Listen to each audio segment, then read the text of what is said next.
en el mismo año, es el mismo primer autor y está relacionado con el mismo tema.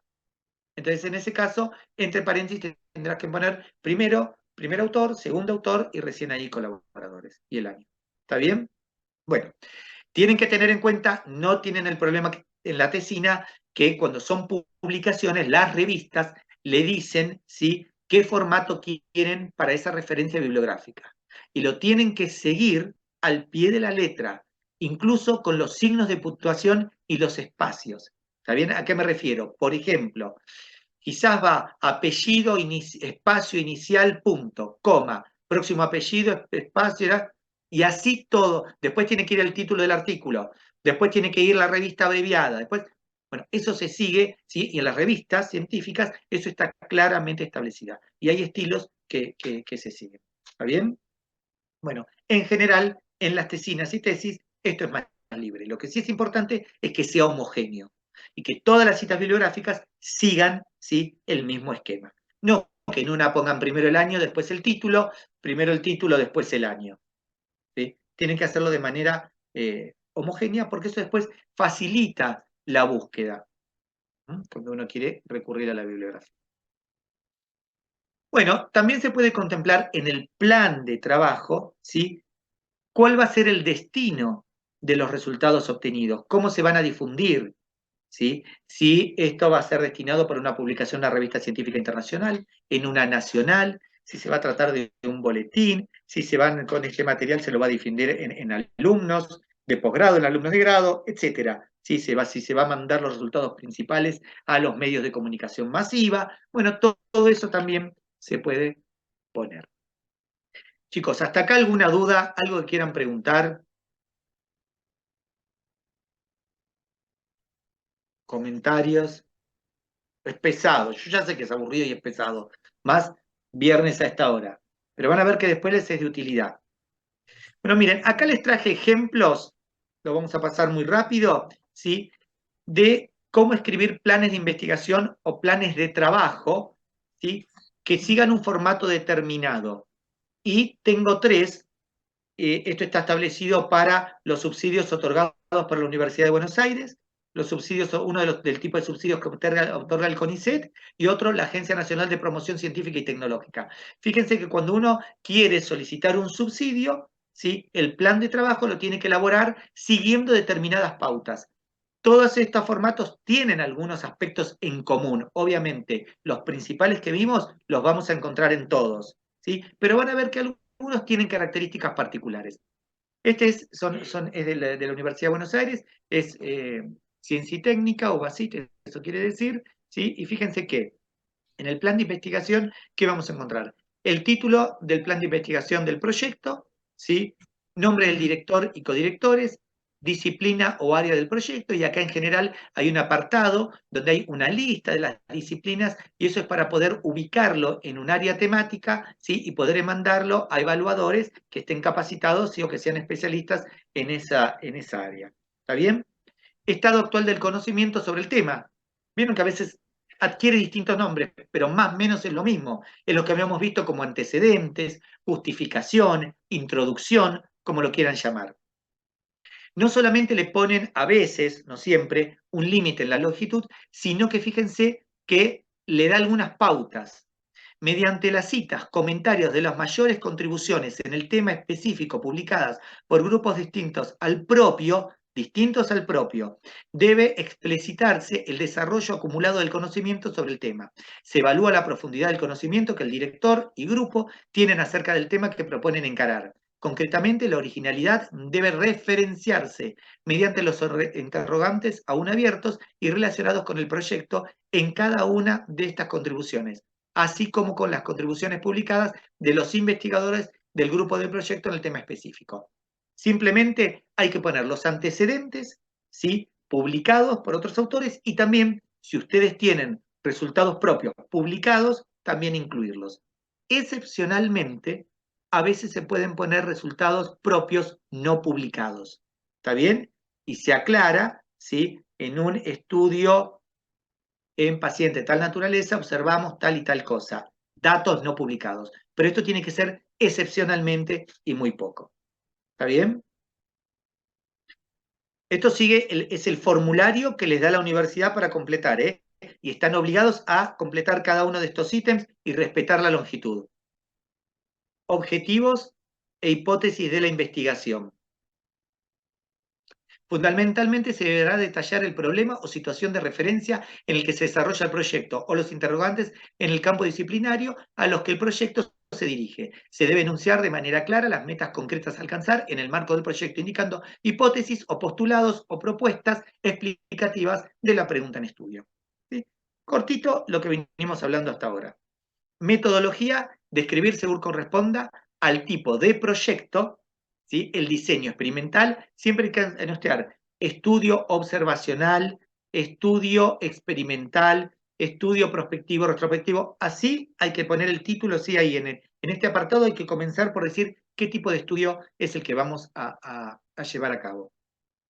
El diseño experimental o el procedimiento, sí, para la recolección de información y su procesamiento. Es aconsejable la descripción muy breve de la metodología a usar dentro de cada sección donde se describen las tareas. Antecedentes en la temática, detallar de manera resumida los avances no publicados producidos por el tema, tanto individuales como grupales. Piensen a qué apunta esto. En general, estos proyectos de investigación están destinados a docentes de la Universidad de Buenos Aires que hacen investigación. Entonces, como la mayor parte de la gente ya viene realizando proyectos de investigación o se inserta en un grupo que ya viene haciéndolos, se piden acá son los resultados previos que tiene ese grupo. ¿Se entiende? Es muy raro, puede ocurrir, ¿sí? Que una persona, alguien que pide por primera vez un subsidio, ¿sí? Empiece un tema de cero y sea un tema diferente a todo lo que realizó o que no tenga ningún antecedente. Bueno, si pasa eso, bueno, habrá que ponerlo que no tiene antecedentes, pero siempre es bueno tener antecedentes. Transferencia de resultados, describir el objeto de la transferencia, su importancia, los destinatarios concretos o posibles y los procedimientos para concretarla. Bueno, depende de quién es el que otorga o el que va a evaluar el plan de trabajo, si esto va o no va. Acá a la universidad le interesa que haya transferencia de esos resultados. ¿Está bien? Quizás en otro caso esto no aplica. Cronograma de actividades, detallar las actividades propuestas con su secuencia o encadenamiento lógico y metodología a usar en cada una de ellas. Consigna sucesivamente cada actividad unitaria. ¿Bien? Lo que habíamos visto. Bueno, y fíjense, esperen que fíjense cómo incluso ya les dan un esquema. Este subsidio, por ejemplo, era para 3 años. Entonces, fíjense cómo tienen divididos cada uno de los meses, cada uno de los años en los 12 meses, y tienen renglones, líneas, y ustedes pueden agregar en cada cuadro líneas. Entonces, quizás podríamos poner, doy un ejemplo, en la primera línea podríamos selección e inclusión de los pacientes. Bueno, eso ustedes quizás consideran que va a llevar los 6 primeros meses, hacen crucecitas en los 6 primeros meses. Sigue, toma de muestras y determinaciones bioquímicas generales. Quizás simultáneamente, ¿sí? A medida que van incluyendo los pacientes, van haciendo eso el mismo periodo. Me voy salteando partes. Determinación de hormonas tiroideas. Quizás eso decidieron congelar las muestras, congelar los sueros, y quizás por una variabilidad metodológica decidieron que una vez que tienen todos los sueros de toda la población, hacer todas las mediciones juntas. Entonces quizás van hacia el final y lo hacen a fin de año, etc. Pero todo tiene que responder a una lógica. Presupuesto total, realizar una breve justificación para cada rubro desagregado por objeto del gasto, de acuerdo con lo que consignado en el ítem recursos financieros de la postulación. En general, para esto hay una planilla online y por eso hace referencia a eso. Y uno en general en esto detalla si por categorías para qué va a usar el financiamiento. ¿Sí? Si es para insumos, si es para equipamiento, si es para publicación de los resultados, si es para viajes para asistir a congresos, etc. Y por último, la bibliografía. Bueno, vieron cómo se va dando, este es un típico, ¿sí? Plan de investigación, plan de trabajo, donde tienen pautado qué es lo que tienen que escribir. Esto, por ejemplo, con menos detalles, es lo que proporciona el CONICET para estos proyectos, ¿sí? Que son los proyectos de investigación plurianuales, PIP se llaman así, y fíjense cómo no les dan muchos detalles. Título del proyecto, nombre y la investigación titular, resumen del proyecto. El otro, si bien no figuraba, era porque vieron que yo les conté que también hay como un apartado de un formulario online. Bueno, lo pide ahí el resumen, ¿eh? Pero todos piden resumen. Y en el plan de trabajo tenemos objetivo general o marco de referencia, objetivos específicos, introducción, conocimiento existente y resultados previos. Y acá este está subdividido en introducción general al tema y estado del conocimiento en el tema, principales, principales contribuciones de otros al problema o interrogante, principales contribuciones al tema por parte del grupo del proyecto. Ven que organizado un poquito diferente, pero es todo lo mismo que veíamos antes. Resultados preliminares, esto quiere decir que no están publicados, resultados propios que ya tengan en algo muy relacionado. A veces uno empezó a hacer el estudio que está planteando acá, pero solamente tiene muy poquitos pacientes o hizo algunas determinaciones nada más. O a veces es algo que no tiene relación tan directa con este estudio, pero que alguna conexión tiene. Actividades, cronograma y metodología, planteo de la hipótesis, actividades propuestas, el cronograma, fíjense, para el primer año, segundo año, tercer año, también dividido por meses, los resultados que uno espera, y esto es muy importante, no todos lo piden, pero es algo importante, ¿sí? Porque es ver plasmado cuán claro uno tiene, ¿sí?, el problema planteado y cómo lo va a resolver, cómo va a dar respuesta a ese problema con los resultados. ¿Cómo va a difundir esos resultados? Si hay algún tipo de protección de los resultados, ¿sí?, de propiedad intelectual, etcétera, y de nuevo actividades de transferencia. Un segundito, que oculto esto. Bien. Conformación del grupo, ¿sí? Justificación y fundamento de las reacciones de la asociación entre los distintos investigadores, ¿sí? Muchas veces hay que poner el rol de cada uno. Interacción con otros grupos que contribuyan de manera significativa a la ejecución del proyecto. Por ejemplo, si ustedes van a recurrir a una base de datos que no les es propia, están colaborando con otro proyecto y hay que justificarlo, ¿sí? Antecedentes de cooperación entre los participantes, etc. Viabilidad y factibilidad técnica, está bien, ahí es donde hacen mención de la parte edilicia, del equipamiento, aspectos éticos, si este proyecto ya fue aprobado por un comité de ética o no, si lo requiere o no lo requiere, aspectos de seguridad laboral, ambiental y bioseguridad, ¿sí?, si se va a estar trabajando con contaminantes, con materiales radioactivos, etcétera, autorizaciones si es que corresponden. Quizás tienen que tener ustedes van a ir a hacer un estudio, ¿sí?, del perfil hormonal en chicos de jardín de infantes. Para eso tienen que contar quizás con la autorización del Ministerio de Salud local o de la Dirección General de Escuelas, etcétera. Bueno, es bueno si ya tienen esa autorización. Porque si ustedes dependen de esa autorización y todavía no lo tienen, eso, ¿sí?, lo que al evaluador le hace ver que quizás pueda no ser tan factible el estudio, porque depende de esa autorización. Por eso estas cosas en general, tanto la aprobación de un comité de ética como las autorizaciones, uno las tiene que tener de manera previa a someter el plan de trabajo a un determinado evaluador.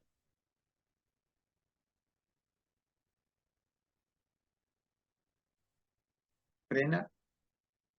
Recursos financieros, fíjense como acá ya se los dan estratificado, gastos de capital que se refiere a equipamiento, licencias, bibliografía, gastos corrientes o de funcionamiento, bienes de consumo y viajes y viáticos, difusión y protección de resultados, servicios a terceros, otros gastos, etc. Bueno, sigue lo mismo, distintos detalles por rubro de toda la parte, ¿sí?, eh, económica. Bueno, acá también la dedicación al proyecto de cada uno de los investigadores y por último las referencias bibliográficas. Vieron que el esquema general es parecido, en algunos le piden más detalles en algún aspecto que otro, dependiendo de la institución que lo está evaluando. Y este es el esquemita que les piden para los planes de trabajo, ¿sí?, de la Agencia Nacional de Promoción Científica y Tecnológica en este tipo de subsidios, que es uno de los tantos de los subsidios que otorga la agencia, que es el PICT.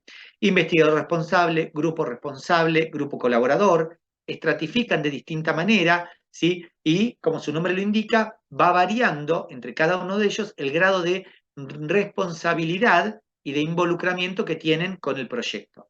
objetivos generales, objetivos específicos e hipótesis de trabajo, relevancia del problema, resultados preliminares y aportes del grupo al estudio del problema en cuestión, ¿sí? Construcción de la hipótesis, justificación general de la metodología de trabajo, materiales y métodos, cronograma de trabajo, bibliografía. Y en un apartado, la agencia, pero bueno, porque tiene como una finalidad también muy social, fíjense que pide varios, lo que se llaman impactos.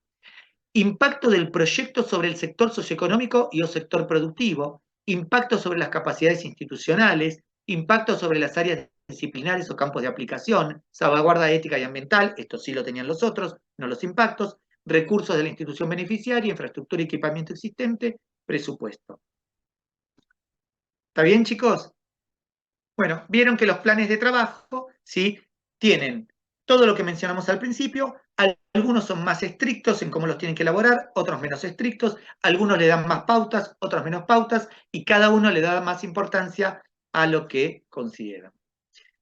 Ejemplo no de tesina, pero de tesis doctoral, y como ejemplo busqué alguna que ya tiene unos cuantos años, no sé si está conectada la autora, porque recién vi que estaba ahí admitiéndose, la tesis doctoral de la doctora Buero, ¿sí? Que obviamente fue en algo que tiene que ver con la endocrinología, ¿no? Endocrinopatías asociadas a resistencia insulínica y riesgo aterogénico, y estudió, se la buscó fácil para estudiar. Ustedes fíjense, dos patologías recontra prevalentes, acromegalia y síndrome de Cushing.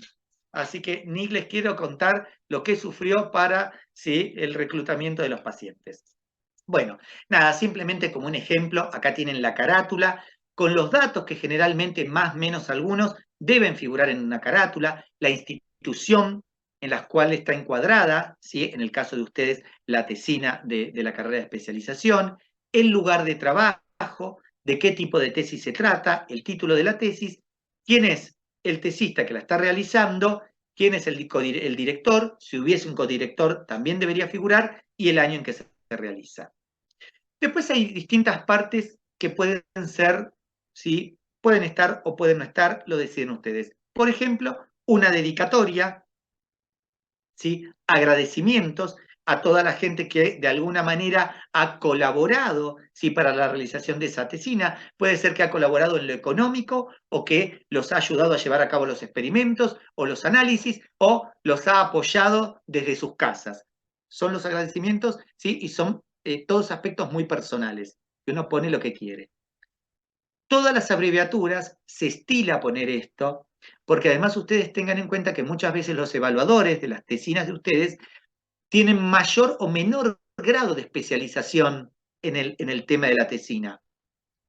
A ver, ¿qué quiero decir con esto?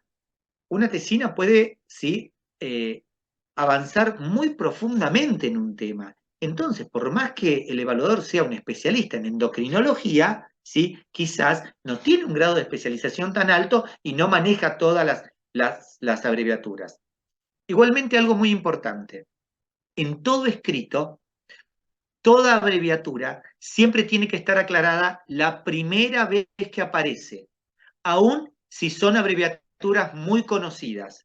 ¿Está bien? Todas tienen que estar aclaradas, pero en el texto me refiero, ¿sí? Y tengan en cuenta que el resumen es como algo independiente, porque el resumen se lo suele sacar incluso del escrito y a veces se lo utiliza, por ejemplo, para los indexadores, para las búsquedas bibliográficas. Usted cuando hace una búsqueda bibliográfica, ¿a qué tienen acceso? Tienen acceso al título, los autores, el lugar de trabajo y al resumen. Entonces, en el resumen tiene que ser algo independiente y todo lo que se abrevia tiene que estar aclarado ahí. Y luego, cuando ustedes empiezan el desarrollo de su escrito, empiezan como de cero. El primer punto que ustedes vayan a desarrollar, ya sean los antecedentes, ¿sí?, o lo que sea, o la introducción, desde el primer momento tienen que aclarar todas las abreviaturas. Lo que no quita la existencia de este apartado, que facilita, porque pongámonos que estamos leyendo la discusión, que es una discusión larga, y aparece una abreviatura que quizás fue aclarada en la introducción, pero no nos acordamos. Entonces no podemos ir a recorrer las 30 hojas de la introducción a ver dónde está esa abreviatura. Rápidamente vamos a este apartado, que están ordenadas alfabéticamente, y vemos, ¿sí?, la abreviatura que significa. ¿Está bien? Porque a veces esto puede hacer muy complejo. Por eso, a mi criterio, ¿sí?, no hay que hacer abuso de las abreviaturas. ¿Está bien? Hay abreviaturas que están claramente establecidas. Vamos a hablar de T3, T4, TCH, FSH, LH, porque ya están establecidas. Pero después, si ya encima es una disciplina donde ya se utilizan muchas abreviaturas, tratemos de no abusar con las que no son tan frecuentes. ¿Está bien? Bien. Siempre tenemos que pensar en que nosotros estamos, esto es una forma de comunicar nuestros resultados. Si lo comunicamos, tenemos un destinatario y queremos que ese destinatario, que va a ser el lector, evaluador, quien sea, ¿sí? Le queremos facilitar la tarea y queremos que esto sea fácilmente comprensible. Bueno, en una tesis se acostumbra, como una tesis de doctoral se lleva a cabo a lo largo de años, se suelen tener publicaciones, o sea que parte de los resultados de la tesis se van publicando los resultados parciales y generalmente el listado de publicaciones se hace figurar. Son los que están relacionados exclusivamente con la tesis. Ustedes vieron que cuando presentaban los planes de trabajo, tanto de CONICET, de la UBA o de la agencia, generalmente el primer punto que se pedía eran los objetivos, ¿sí? Lo que uno hace en esos casos es, dentro de ese apartado, trata de darle como un mini marco teórico. Quizás hace como una mini introducción de 2 o 3 renglones y después escribe los objetivos, como para situar en tema al lector. ¿Está bien? Pero eso es por una cuestión de finalidad de evaluar, que sea más fácil la evaluación. Lo primero que para el evaluador es sencillo es leer cuál es el objetivo, ¿sí? Cuál es la pregunta. Y después va leyendo el resto. ¿Se entiende? Pero ese orden no se sigue en una tesina. En una tesina o en una tesis doctoral, sí o sí empezamos por la introducción. Obviamente puede estar el resumen antes, que es lo que corresponde, pero después la introducción, no los objetivos. ¿Se entiende la diferencia entre lo que puede ser un plan de trabajo y una tesis o tesina?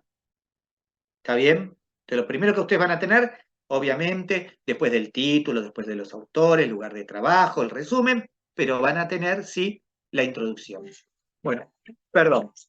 En la introducción, ustedes pueden tener distintos subtítulos numerándolo de la manera que ustedes quieran, ¿sí? Y esto siempre tendemos a lo mismo, a tratar de ser claros y organizados y que incluso se pueda ir, ¿sí? Recurrir a la introducción después de que se avanzó. Yo ya puedo estar en los resultados o materiales y métodos o puedo estar leyendo la conclusión y que necesite afianzar algo o aclarar algo y recurrir a la introducción. Entonces, si yo tengo distintos subtítulos, la tengo bien organizada, compartimentalizada, eso me ayuda.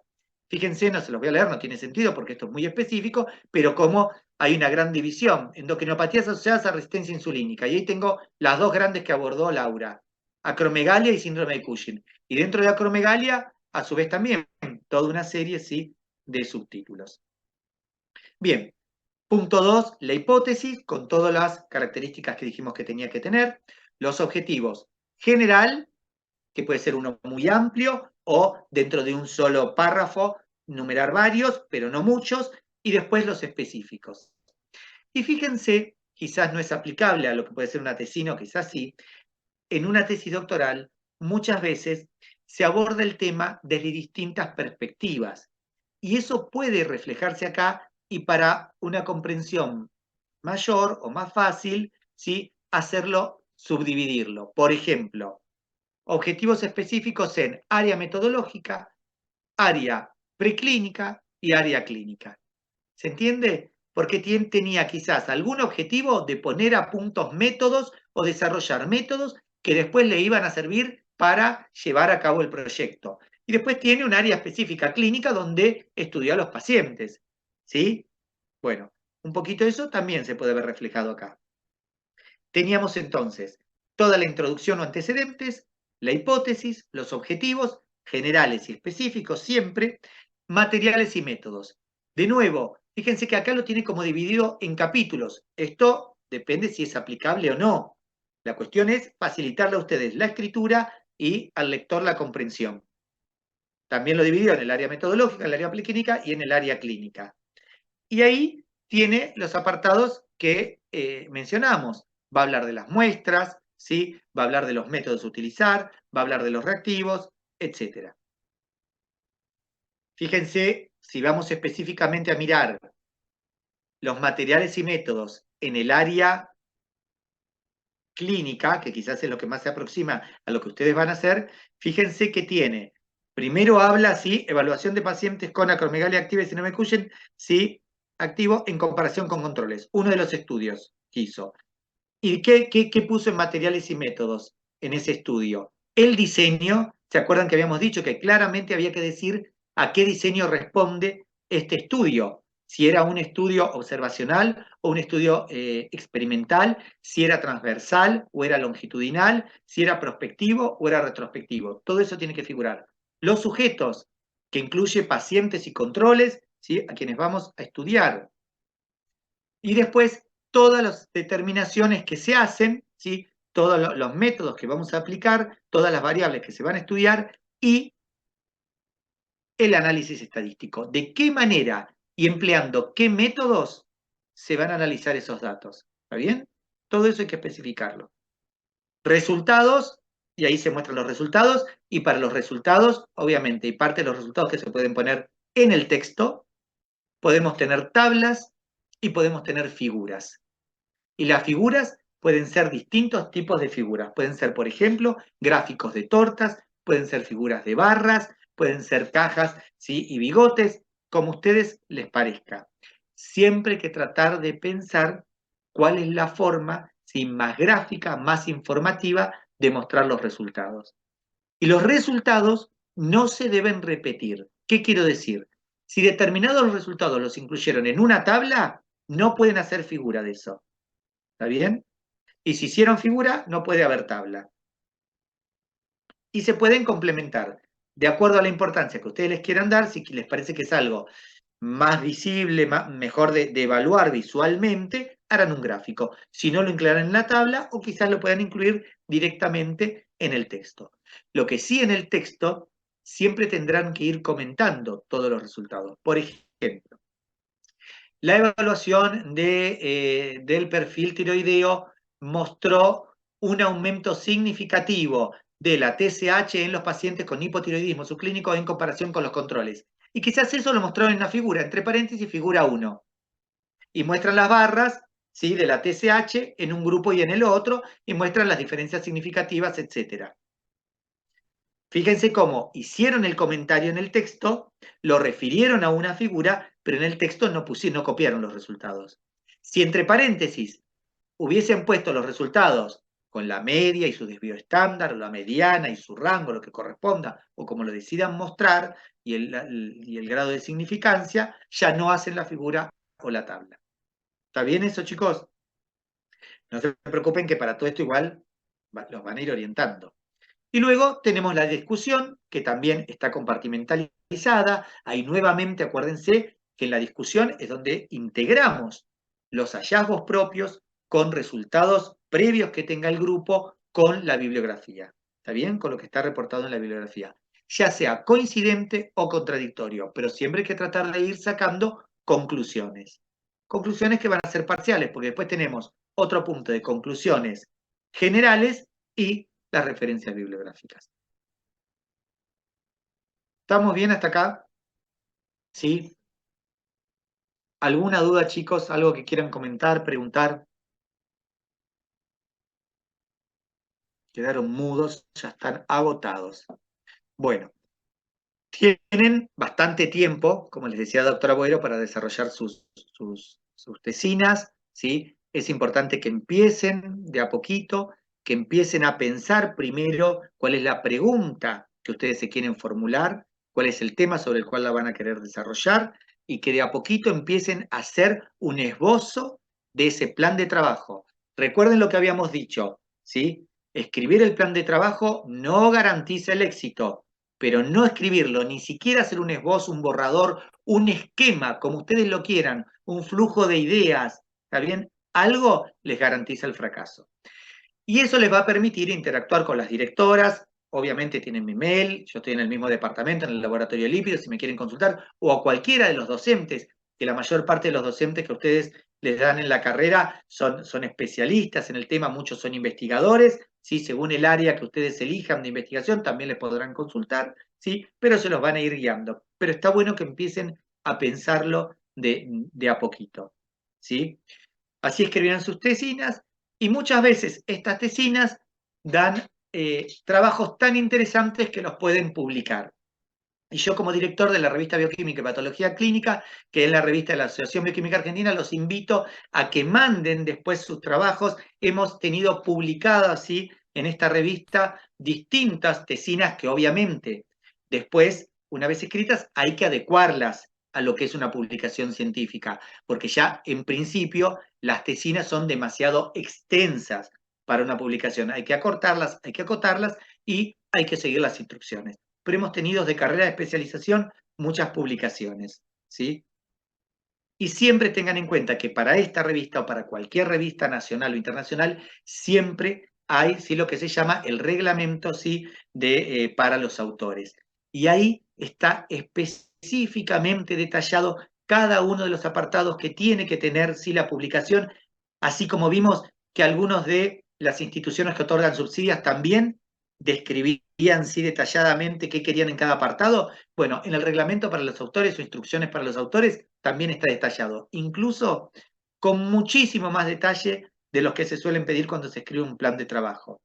Desde las unidades que hay que utilizar para mostrar los resultados, de qué manera se pueden mostrar los resultados, cómo hay que describir los análisis estadísticos, etcétera, etcétera, etcétera. Cómo hay que escribir las referencias bibliográficas, ¿sí? Pero al detalle, con los signos de puntuación, los espacios, el orden, etcétera. Siempre, cuando ustedes quieran mandar a publicar un trabajo, lo primero que tienen que hacer, sí, es ir a ver el reglamento de publicación, las instrucciones de autores. Fíjense que tienen 2 hojas extensas en este caso.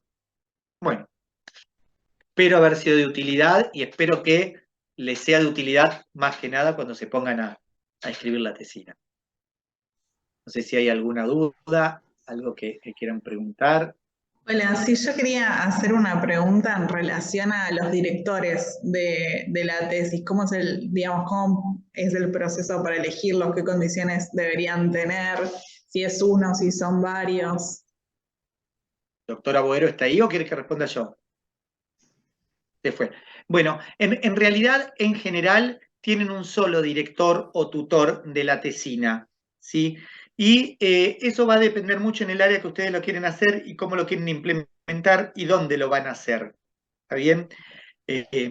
A ver, ¿a qué me refiero con esto? Muchas veces pueden llegar a ser, a ver, si ustedes ya están trabajando en algún determinado lugar y eligen, ¿sí? Porque quizás hay un especialista en el tema que ustedes van a hacer la tesis, bueno, bárbaro, quizás ustedes están trabajando, no sé, en un sanatorio y tienen el jefe del laboratorio, sí que justo ustedes quieren hacerlo sobre hipotiroidismo subclínico y justo es especialista en tiroides, ¿está bien? O hay alguien dentro del laboratorio, no hay un requisito. Mientras que sea alguien que tenga experiencia en investigación y en publicación se trata. ¿Está bien? O puede ser de la misma institución, otro profesional, ¿sí? Y si no, puede ser alguien que ustedes conozcan y que lo propongan. ¿Sí? Muchas veces cuando no es conocido por el cuerpo directivo de la carrera, les piden que traigan un currículum para poder evaluarlo y poder estar seguros que esa persona los va a poder ayudar y los va a poder guiar satisfactoriamente. Si no, también, de acuerdo al tema, pueden elegir dentro de todo el cuerpo docente, está bien, y se lo pueden proponer. Hay veces que la gente puede aceptar, a veces no puede aceptar, por ocupaciones, por distintos motivos, o incluso alguien que ustedes conozcan, algún docente de la facultad, no sé, de la facultad donde hay muchos que estudiaron en bioquímica, en la UBA, tenemos pocos. Yo sí, pero no sé. Bueno, en sus facultades, si ustedes quieren hacer una tesina, ¿sí? De algún tema y tienen contacto con algunos de los docentes de sus facultades, lo pueden contactar y eso es el ideal incluso, porque tienen la garantía que va a ser alguien que los va a poder dirigir correctamente.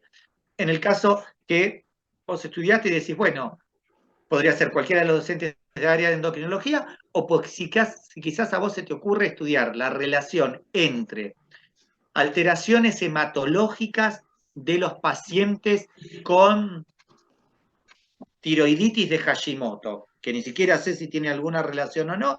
Bueno, en una de esas vas a ver a alguien, alguno de los docentes de hematología o el profesor de hematología, y te dirige la tesina, ¿sí? Pero siempre lo tenés que, el director, hay que proponérselo a las directoras de la carrera, y ellas ahí se la aprueban o no, no por nada, simplemente de acuerdo a esto, a que ustedes tengan la garantía que es una persona que los va a poder guiar.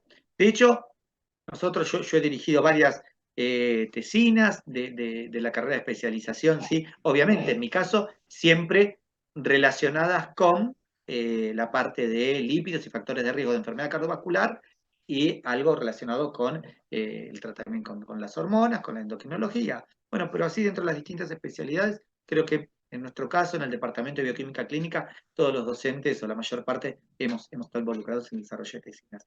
Y también podés proponer un codirector, ¿sí? Por distintos motivos. A veces es útil tener un codirector fundamentalmente cuando la tesina abarca dos aspectos temáticos que obviamente van a estar relacionados. Por ejemplo, quizás obviamente lo haces sobre alguna endocrinopatía, pero vas a abordar toda la parte genética. Entonces quizás está bueno porque tenés a un especialista en endocrino y tenés un especialista en genética. Entonces, como que está bien justificado el rol del codirector, ¿no? Generalmente por áreas temáticas. Pero bueno, la idea es que se lo propongan a las directoras. Si no, a veces también, si ustedes no encuentran la forma, ¿sí? No encuentran un director, y sí tienen un tema, también charlándolo con Laura o con Viviana, ellas tratan de conectarlas con alguien que les pueda dirigir su tesina de acuerdo al tema. Eso también es una vía. Bueno, muchas gracias, Fernando. No, por favor. Chicos, ¿alguna otra pregunta? ¿Alguna duda que haya quedado? ¿Algo? ¿No? Bueno, fue mucho más extenso de lo que yo esperaba, porque yo pensé que los iba a liberar más rápido, y eso que vieron que empecé a pasar cosas. Bueno, cualquier cosa, ya saben, yo después le voy a mandar a Laura el PDF, tienen mi mail, cualquier consulta ahora o cuando estén elaborando la tesina, no hay problema. Nosotros además con Laura trabajamos juntos en el mismo laboratorio, así que cualquier cosita que necesiten, nos dicen. No sé si Laura, a ver, porque hasta recién estaba conectada, Creo que se desconectó ya, Fernando, me parece. se desconectó. Bueno, ya está entonces. Si quieren se la quedan esperando a ver si reaparece, pero no, siendo viernes y siendo las 20:25 no creo, ¿no? Bueno, chicos, cualquier cosita estamos en contacto, ¿sí? Gracias por haberse Muchas quedado. ¿Sí? gracias. Hasta luego. Bueno, Muchas gracias, buen fin de semana para todos. Muchas gracias. Chao, Buen fin de que anden bien. buen fin de semana. Buen fin de semana. Bien.